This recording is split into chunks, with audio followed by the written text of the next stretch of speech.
Hello, ladies and gentlemen. Welcome to the couch. My name is Shay, and today I have a very amazing guest in the studio today. And when I say amazing, I mean amazing in every sense of the word amazing. My guest today, he is a rapper, a content strategist, a creative genius, a host, and the latest ambassador to one of the biggest and largest telecommunications in Nigeria and in the whole of Africa. I call him the multi-potentialite. That is to say, he has a lot of talent. I'm talking about the one and only Vader The Wildcard, aka Samo The Agbero. Wow. I'm so excited to have you. I cannot live up to that hype. You have to. In fact, you have surpassed it. You added some agency that never. No. I saw it a multi-potentialite. It was on your bio on Instagram. I researched. There were some. I researched it. Shame, no. It's you. It's shocking. It's you. I believe you, Sha. Thank you for coming. Thank you so much. Did you know I was low-key scared that you weren't going to come? I give you my word. Yes, you did, which I really appreciate. So before your the announcement of your ambassadorship with Nine Mobile, we planned on recording, and I kept posting. When I saw the announcement, I'm like, God, I beg. And you were so open to me, you were so accommodating, and you were like, oh no, Wala, when you're ready, just tell me when and where. Thank you so much. I want to give a big hug, but wait first, so that you're a celebrity. Let me. That will be $75. Okay. All right. After... yes, $75. Okay. See, I'm ready even hot safe like this. Okay. The fire. Anyways, thank you so much for coming around today. It's a pleasure. Yeah. So I'm going to give you guys. I don't know whether I should give them this gist or how I shot my shot at you. Yeah, let's go. Let's have it. Should I say it? Yeah, I'm going to say it in that way. So we attend the same church. Yes. Right. And you promo for our church. Yes. So we should do Abby. NLP London. NLP London. Like this we should advertise it. Oh, they would advertise our church. Oh, sorry. Harvester International Christian Center.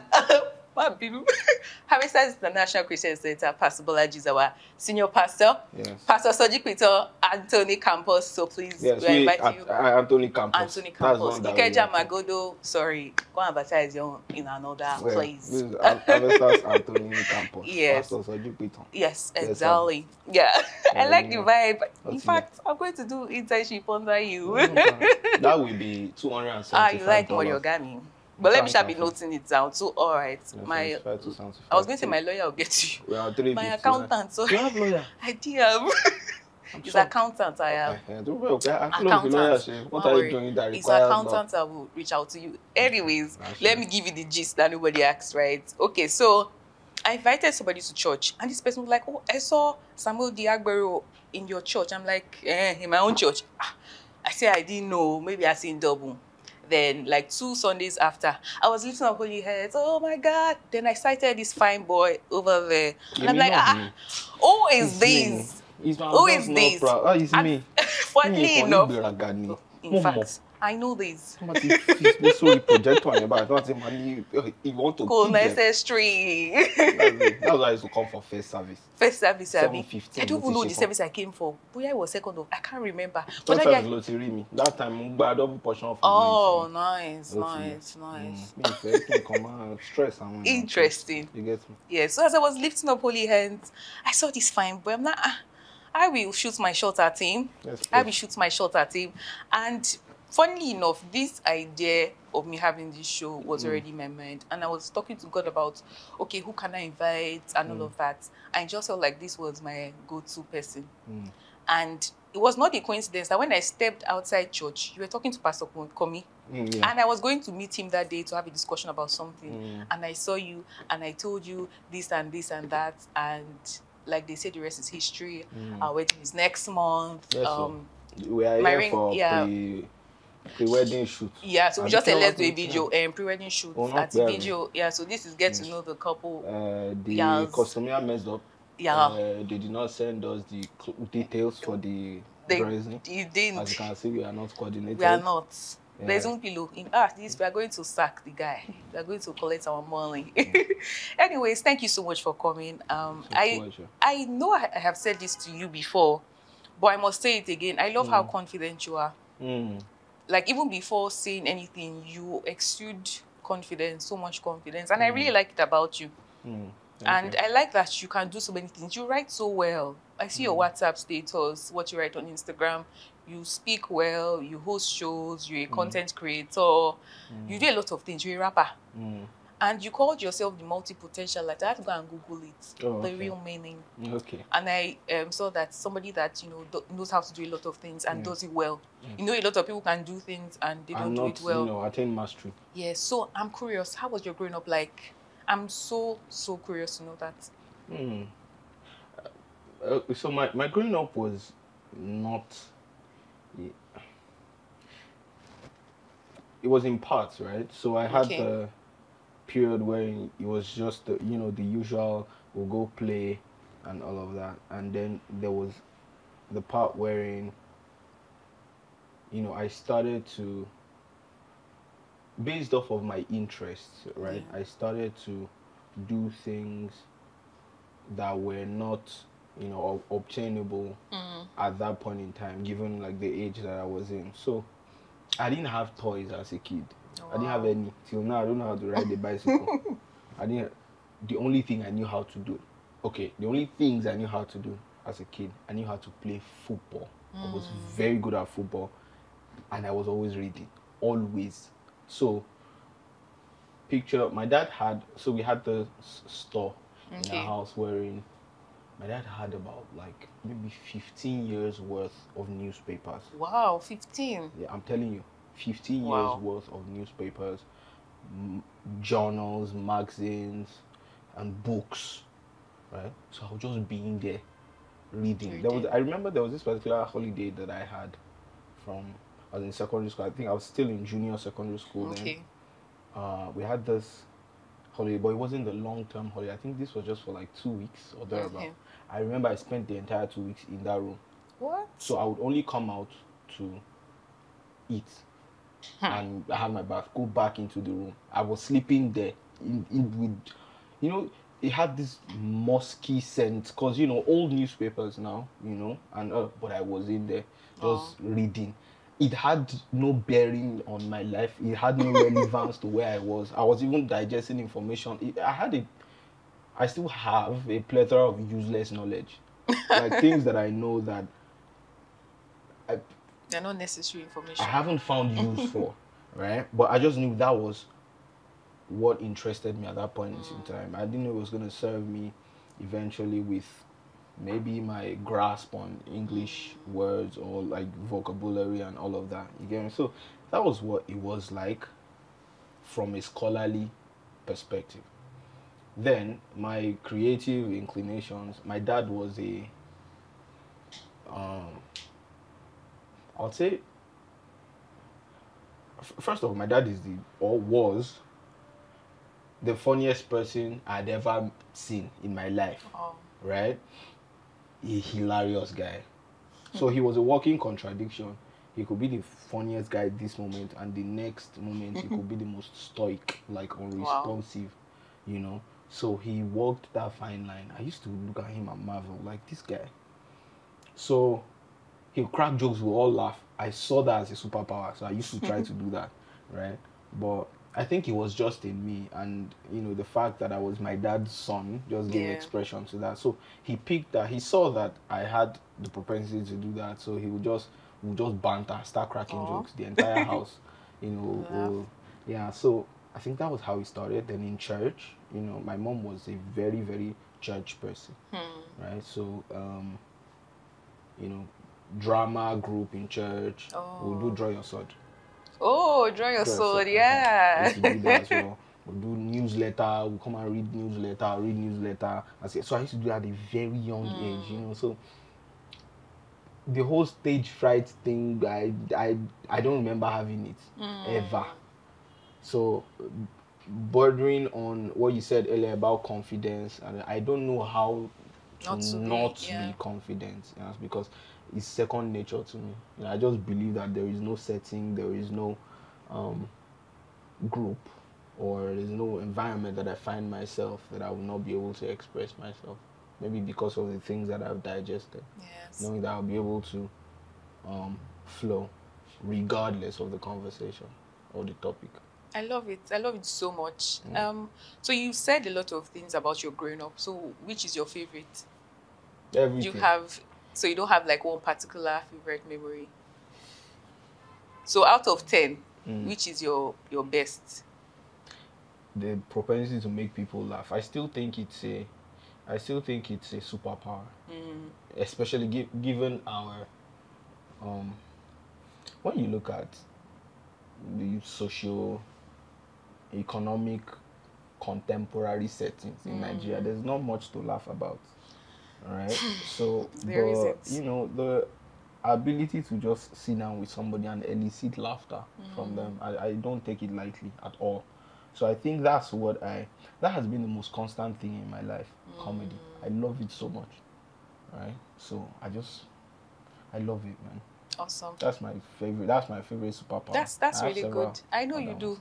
I read minds. Multi-potentialites. I read minds. You read minds. It's a lie, yo. I thought I had. I wanted to say, please read my mind now. I was joking. All right, awesome. So the character Samo, first of all, you speak Yoruba so well. Yes, my dear. You speak kids better than I do. Oh, and I'm embarrassed to say that the always used to speak, they are very deep. My so dad. Is your mom Yoruba? Because I know. No, my dad, my mom, Delta Igbo. But Yoruba is really good. How? So, that's it. I was born in the ancient city of Ibadan. Oh, really? You get me? So, all around, it was all Yoruba. I saw Yoruba. And given my curiosity, you know, like I said, I used to read books and all that. I also used to eavesdrop on a lot of conversations that did not concern me. You get me? I would eavesdrop. So I was a sponge, right? I was soaking in a lot of experiences, even if I didn't live them. So I knew how to like mimic people and all of that. So when people are talking outside, I'll be like, this person, I know the way that they used to talk. I'll mimic them, right? In the way that they used to talk, in the kind of words that they used to use. You know, I'll just allude to their conversation. So I used to do that a lot. That's how. So I wanted to know, and I'll always like to believe that I'm a deep person, right? So I like to explore beyond the surface. So when we are speaking Yoruba, I'll be like, I've always thought that the Yoruba language has more depth than any other language that I know of. You know, I don't speak Mandarin, so I don't know what's obtainable there. Right? But I think the Yoruba language is so deep in the way that the words are chosen, right? In the way that they, you know, concoct these phrases and whatnot. So I'm like, so I developed interest. We had a landlord who was elderly, you know. Then he wasn't so elderly at the point, but you know, he grew up, I think, in Ocean State or something. Oh, okay. So I'll just go and meet him. I'll start asking him questions about the Yoruba ancestry and how all these things happen. And he will just be giving me responses like, okay, it's like this, blah, blah, blah. I'll ask questions, I'll start speaking the Yoruba. But I made sure that I was already grounded in English language so that, you know, it would not affect my, you know, so it started like that. I would then speak Yoruba with a lot of people and all of that. That's how the whole, so I was born in a Yoruba-centric environment, you get me? So, yeah, that had always been there. Beautiful. So how did the character Samo come to life? And when did you start? Because I think, correct me if I'm wrong, but was it COVID period? No. I started January 12th last year. Last year? Yeah. Okay. That's January 12th last year. That's right. That's when I put the first Agbero had a diary thing. That's the first episode. So what is the Agbero thing? How? Because I'm like, that, like, it was so good. You know, when you go to some Instagram influencers or skit makers page and you just watch one video and you're like, okay, fine, then you move on. But yours, I was stuck the first time I went there. Like, I went through your videos, I kept laughing, liking, like, so engaging and very brilliant. Yeah. So how did, you're welcome. How did the character come to life?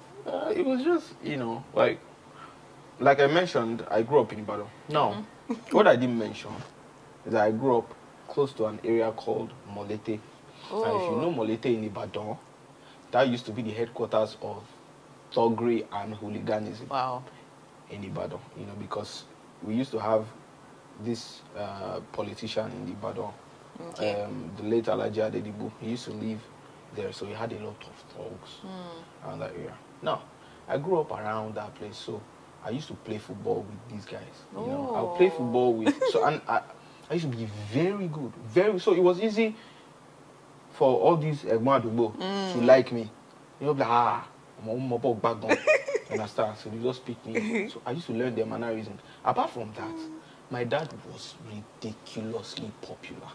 Wow. My dad was popular across board, across social strata. My dad had friends in the highest places, and not just like acquaintances. So we have in our house in Ibadan, right? A Nigerian ambassador had come to greet us in our house, you know, with the entourage. In our house in Ibadan. Special advisors to governors will come to our house in Ibadan. So, like, my dad had friends in the highest places. My dad also had friends in the doldrums, in the lowest of lows. I'm not talking acquaintance, friends. They will sit down and balance. It's the balance for me. He had everything.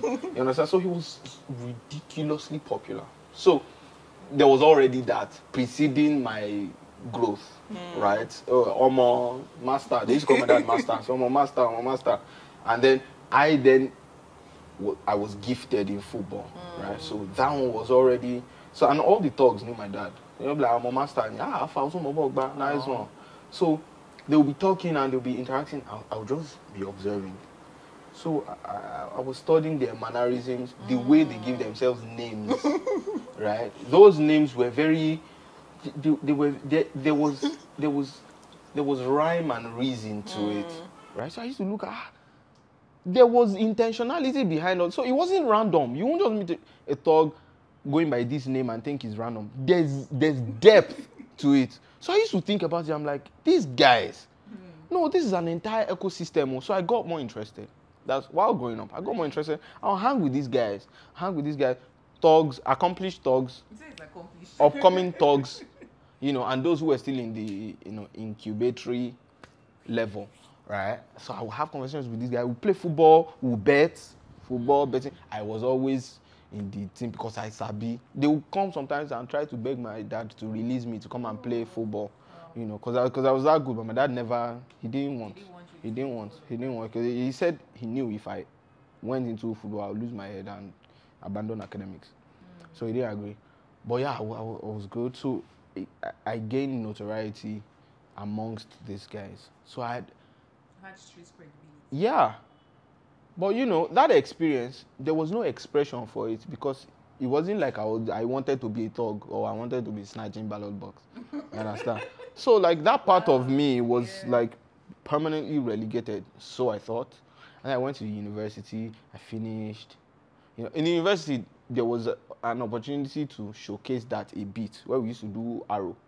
You know, I tell you, I used to do arrow, we, you know, make fun of people, yab them and all that. That one was from my street cred, right? So it was that. But, you know, so I finished that. I worked a bit in an engineering firm that had sentiments in the mining industry, even though I studied political science. I did that for a bit. I got disillusioned with that. I knew I wanted to get into the creative space, right? So I quit my job. I put in for the biggest rap competition in the country, the Hennessy VS class. I won. And then I'm like, so that was the evidence that I could showcase to my parents that, see, I want to do this full time. So I'm like, okay, cool. And then I went into it. So I never did content creation. It was just music. Just music. Occasionally, I'll post a funny video online. Occasionally, maybe once in like 8 months. I just post a funny video. I was like, oh, this guy, you're funny. But that was just it. I just said, last year, 2022, I just decided, you know what, let me explore this funny side, you know, and let's just see how it could happen. And then, you know, it just started. Okay, somebody sent me a video. Okay. It was a video of a guy rapping. See the Kendrick Lamar's record label. I just signed the guy. Okay. I'm trying to remember his name now. Rayvon, I think, or something. Rayvon. So they sent me a video of him freestyling. It was an LA Lakers freestyle. I saw it, and then I'll say he's a leading, right? So I saw the video. It was nice, and then I went into his page, and then I started scrolling down. So I saw in his bio, he wrote a part-time rapper, part-time clown. So he used to do TikTok videos as well, right? So I just said, and then I started scrolling down. I don't know what I was looking for. And I just saw a video. The name of the video is "If a Hood Nigga Had a Diary," right? Oh. So he was talking about it being in the hood and all that, blah, blah, blah. And he saw that. I really think he saw that the Agbero in me just came alive. I'm like, I can Nigerianize this shit, right? Love it. And that day I just decided to, and that was the day I opened my TikTok. I'd never done TikTok before. I just did that. I posted only on TikTok. I didn't have any follower or nothing. I just posted that. But you know, when you post on TikTok, it'll also save to your phone gallery, right? So it saved to my phone gallery. I said, okay, let me just post on IG. I posted it on IG. I saw that they chop out. They're like, yo, this is so dope. Was really good. I said, okay, let me try Twitter. Because Twitter is the place where... Judgment place. That place. That's where you know whether your content is good or not. No, they are not going to hold back. Yeah. So I posted it on Twitter. Already on IG, they were already asking, I hope this is a series. I hope this is a series. Blah, blah, blah. I posted it on Twitter, and I got the same response. In fact, on Twitter, I was mad. Like, I hope this is a series. I'm like, okay, let me continue. So you had no plan? Sorry to interrupt. Absolutely none whatsoever. I was just exploring my creative inclinations at that point in time. Just do one funny video. So it was never meant to be a series. That's okay. Let me try the second episode. You see that second episode? It blew. It's that one. Now I was everywhere. I'm like, oh, you like this shit? We're going to episode 1000. And then I just started put it. And then, you know, so I started adding contemporary subject matters to it. You know, and everything just fell into place. And just a year and a couple of months.